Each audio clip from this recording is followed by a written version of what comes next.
primeiro e segundo tempo. No primeiro tempo, o Flamengo teve 47% de posse de bola contra 53% da Católica. Olha, o segundo tempo, a Católica ficou mais com a bola, 66-34. Entradas no terço ofensivo, 32 do Flamengo no primeiro tempo e 28, caiu no segundo. 20 da Católica no primeiro tempo e 54 no segundo, ou seja, a Católica chegando ali no último terço, próxima à área do Flamengo, muito mais no segundo tempo do que no primeiro. Ações na área rival, 8 da Católica no primeiro tempo e 16 no segundo. Dobrou. 10 do Flamengo no primeiro tempo e 9 no segundo. Diminuiu um pouquinho, quase a mesma coisa, né? Chutes e chutes certos. 5 da Católica, nenhum certo. Eles não acertaram nenhum chute no jogo, né?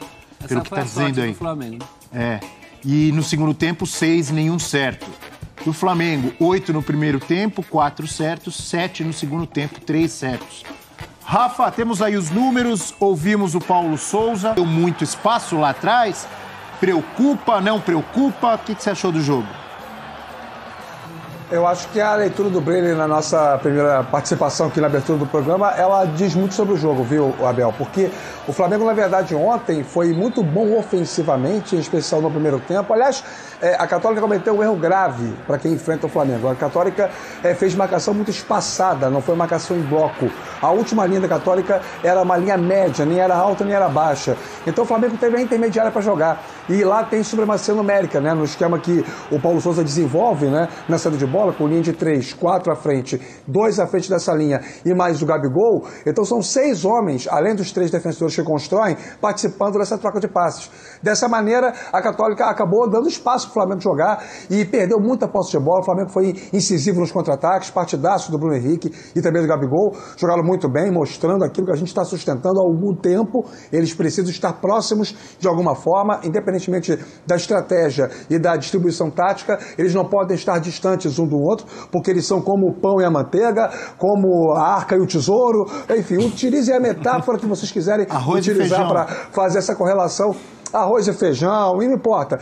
Eles são realmente muito próximos e se entendem muito bem. O nível de entrosamento, o olhar, o deslocamento, o passe do Bruno Henrique para o Gabigol no primeiro gol é de quem se conhece, de quem entende qual vai ser o movimento do companheiro. Agora, defensivamente, o Flamengo mostrou problemas. Se a gente pegar os números do jogo, o fã de esporte vai perceber que a partida em si ela foi igual. A diferença é que foi que o Flamengo finalizou melhor e a Católica conseguiu fazer 2 gols chutando só uma vez no gol, né? Porque foi o gol lá do Bonanote que desvia no Pablo e entra. Porque o primeiro gol, quem chutou o Isla. Então o Santos passou o jogo inteiro sem fazer uma defesa sequer. As finalizações da Católica todas foram para fora.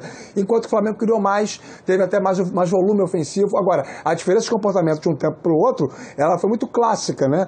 A Católica se impôs no segundo tempo, melhorou. Quando o Paulo Souza acordou no jogo, ele fez mudanças. Começou a alterar a equipe. Depois o Flamengo divulgou, viu, Breler, que o Everton Ribeiro e o De Arrascaeta se declararam lá, né? Se mostraram com incômodos musculares. E que o Bruno Henrique já estava definido desde sempre, que jogaria só até a metade do segundo tempo. Saíram os 3 de uma só vez, no intervalo tinha saído o João Gomes para a entrada do Andréas Pereira, e aí dos 3 que entraram, o Lázaro cumpriu muito bem o papel pela esquerda na vaga do Bruno Henrique, fez inclusive o 3º gol. Lázaro é um jogador muito promissor e se tornou um atleta muito inteligente nas mãos do Paulo Souza. Do lado direito, o Marinho entrou um pouco afoito, depois entendeu o papel dele, foi bem na vaga do Everton Ribeiro, mas o Diego no lugar do De Arrascaeta não funcionou. O Flamengo perdeu o meia de profundidade. Diego é um construtor de primeira linha, não é um homem de aproximação. Foi lá no início da carreira, mas à medida que o tempo foi passando, ele foi recuando. Então hoje não dá para contar com ele como reserva do De Arrascaeta. E aí ontem, depois do jogo, eu fiquei pensando numa coisa. Será que o Flamengo tem um reserva para o De Arrascaeta? Porque durante muito tempo isso foi crítica na boca do Renato Gaúcho, do Rogério Ceni. Eles falavam sobre a reposição do meio. O Flamengo contratou muitos jogadores. Hoje tem muita gente para muitas posições. Mas especificamente quando o uruguaio não joga, ninguém faz o papel dele não, Abel. E olha, todos aqui atentos, além, obviamente, do fã de esportes, todos nós atentos à sua análise riquíssima, como sempre, Rafa. Mas quem estava mais atento aqui, que eu reparei, Breler Pires, que quer falar. Quer fazer um questionamento, é isso? Não, Rafa? Não, ontem eu e Rafa tivemos aquela famosa divergência sadia do futebol, de visões diferentes, que é sempre bom e ele enxerga muito bem o jogo também. E ontem a gente viu, Rafa, Bruno Henrique e Gabigol jogando muito próximos. O fã de esportes que não assistiu o jogo e só viu os melhores momentos, vai perceber que todo lance de perigo do Flamengo, eles estavam pertinho, estavam no mesmo quadro. Só que tem o outro lado. Aí, no primeiro tempo, o Flamengo sofre muito pelo lado esquerdo, tanto é que o Paulo Souza, já prevendo esse desgaste do Bruno Henrique, tenta mexer Marinho e Lázaro para arrumar a recomposição pelos lados. E aí é o ônus e bônus de ter o Bruno Henrique e o Bruno Henrique próximo e com menos função de recomposição, porque você dá mais espaço para o adversário do lado. E aí é algo até difícil para o Paulo Souza, como treinador. Como você equilibra isso? É Bruno Henrique colado com o Gabigol ou Bruno Henrique eventualmente fazendo uma recomposição quando ele estiver 100% fisicamente? Eu, sinceramente, não tenho essa resposta. Queria saber se o meu amigo Rafa tem uma solução para o grande Paulo Souza. Então, Brenner e companheiros, assim, eu detesto fazer comparações, eu acho até que elas são injustas na maioria das vezes, né? Comparar trabalhos, comparar seres humanos, nunca é um modelo interessante para a gente poder pavimentar a nossa análise, nosso juízo de valor. Mas quando era no modelo anterior do Jorge Jesus, o De Arrascaeta fazia melhor esse papel ali. O Flamengo tinha duas trincas, né? Felipe Luiz, De Arrascaeta e Bruno Henrique pela esquerda, Rafinha, Everton Ribeiro e Gabigol pela direita.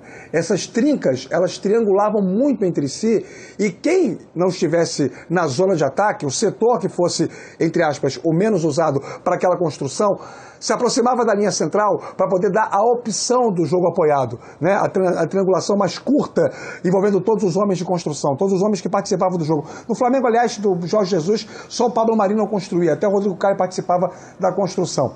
Ainda tinha o Gerson, né, jogando demais. Talvez, para que o Bruno Henrique não fique esgotado em todo o jogo, eu acho que essa é a tua preocupação e também a minha, chegará uma hora do jogo em que ele vai ficar cansado, 15, 20, 25 do segundo tempo, o Bruno Henrique vai estar esgotado. E o Felipe Luiz, o jogador mais veterano. Para isso não acontecer, talvez a única solução fosse a mudança do esquema.